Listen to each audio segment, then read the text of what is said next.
beta amyloid, we see that in the brain with people with Alzheimer's disease, but it's not actually a root cause factor. It's showing up as a result of these metabolic dysfunction that's taking place and the increase in inflammation. That's right. It's neither necessary nor sufficient to cause Alzheimer's. There are plenty of patients whose brains are loaded with beta amyloid on specific types of PET scans who are cognitively just fine, thank you very much. And there are plenty of patients who are clearly suffering from Alzheimer's, aggressive Alzheimer's, and don't really have an abnormal amount of this beta amyloid accumulation. So, this happened before. It happened in the early 1980s when it was discovered that the brains of Alzheimer's patients were low in a particular neurotransmitter called acetylcholine.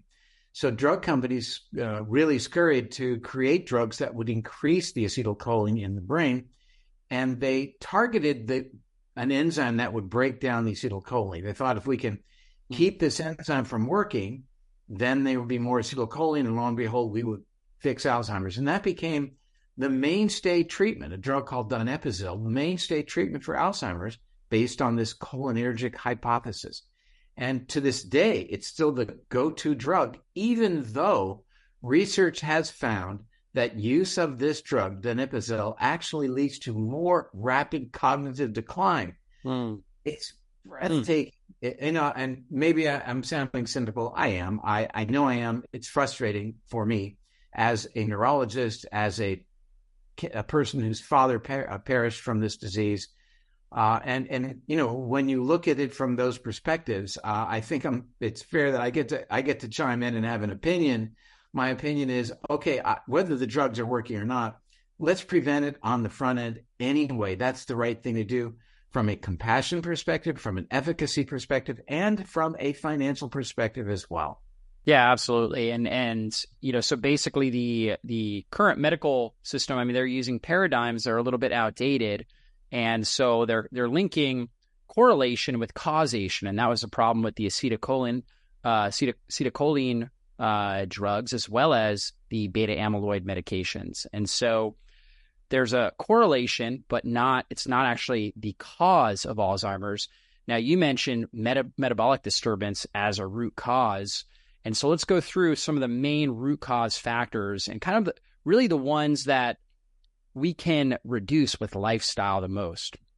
Well, I think that, let's begin by taking the step back and looking at the big picture, and that is the brain needs fuel like any other part of the body, but it needs more. The brain only weighs about 5% of total body weight in general and uses at rest about 25% of our total energy consumption. So it's a very energy hungry computer up there that's taking a lot of fuel to keep it working. And it's not just the amount of fuel, but it's the delivery and utilization of that glucose fuel.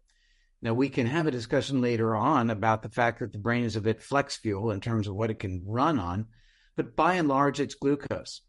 And as such, it is somewhat dependent on the ways that cells can utilize glucose for their metabolism, so they can do their housekeeping and work and connect to other cells and allow neurotransmission and all the things that brain cells do.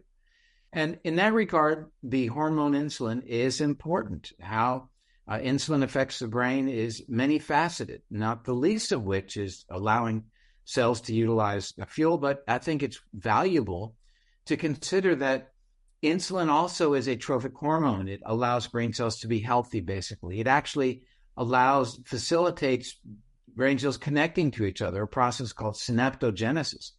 So this is one of the trophic approaches or ideas that we think about when we talk about insulin. Yes, insulin is important for glucose utilization, and insulin resistance is correlated with increased risk of brain function decline. Becoming a full-on type 2 diabetic may be associated with as much as a 4-fold increased risk for developing Alzheimer's disease. A disease that I mentioned is a disease for which we have no meaningful pharmaceutical treatment.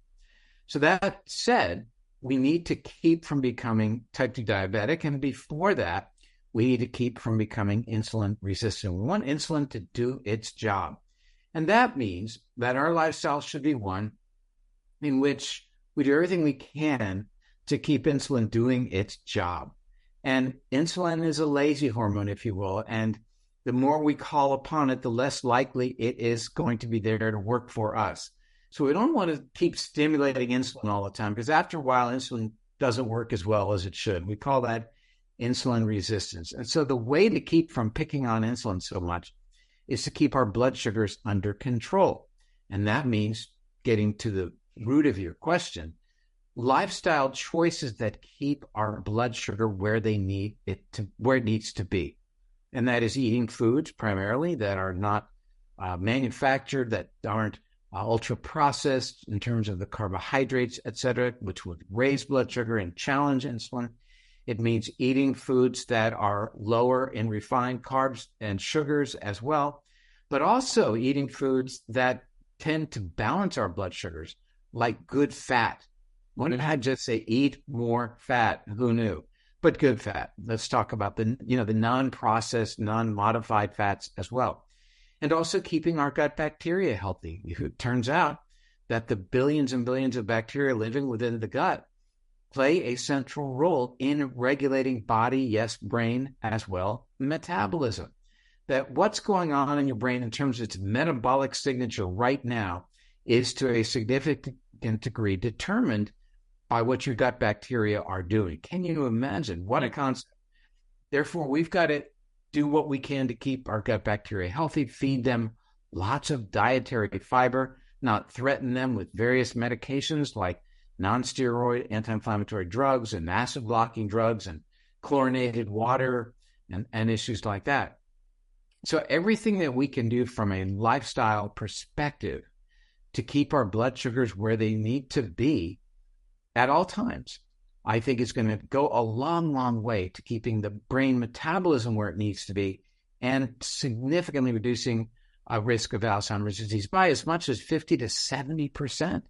Think about that. If we could say 10%, that's a job well done. I mean, if we could take that 6.5 million Americans already hearing and diagnosed, or let's say the 55 million people in the world who've been diagnosed, or even the 10 million new patients every year, and drop that number by 5, 10, 15%, 20, 50%.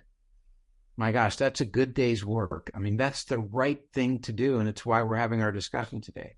Yeah, that is really what we need to focus on. And so somebody's out there listening and they want to look at some labs that will help them understand their risk of cognitive decline, of insulin resistance, a lot of the things that you've been talking about here.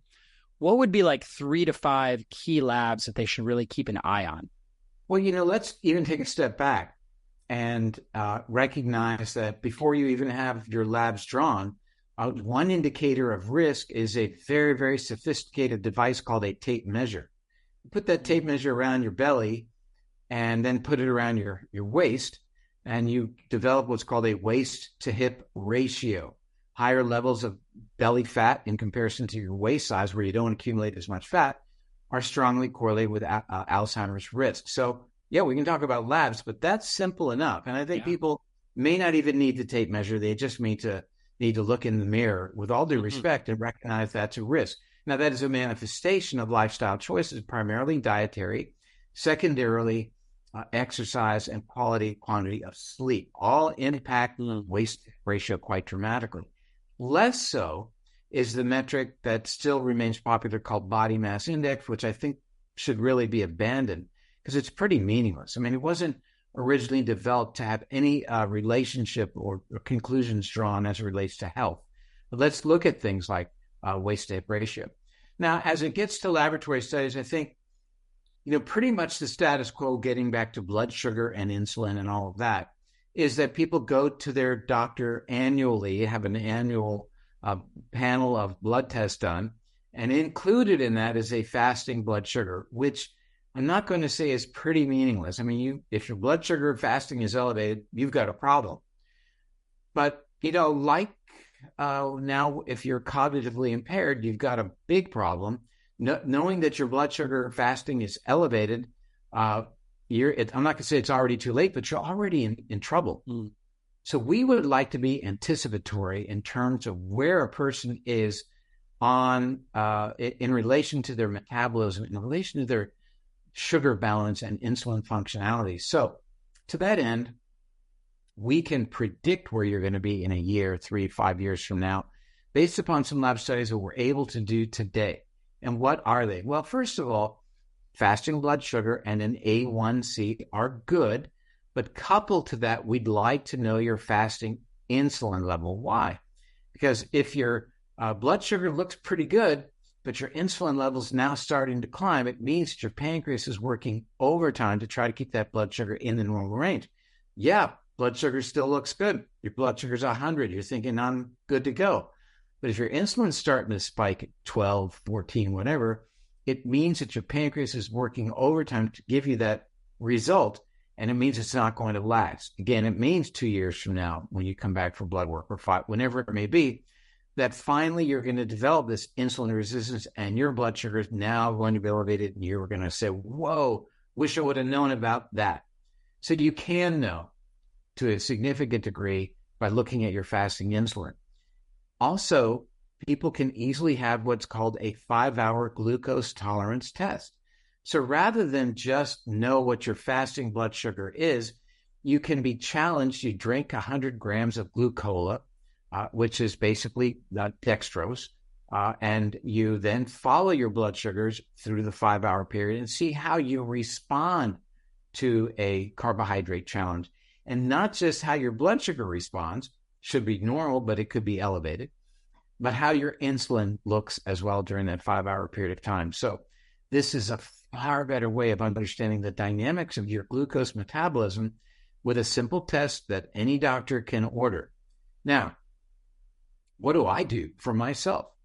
I wear what's called a continuous glucose monitor, or CGM. It's become, the acronym is pretty popular these days. So I know at any given moment what my blood sugar is. And I like where it is.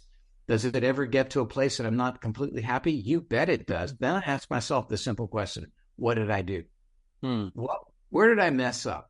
I might easily know where I messed up and say, well, it's because of what I had for dinner tonight. I knew it would be bad. It's okay, because in general, my blood sugar is great.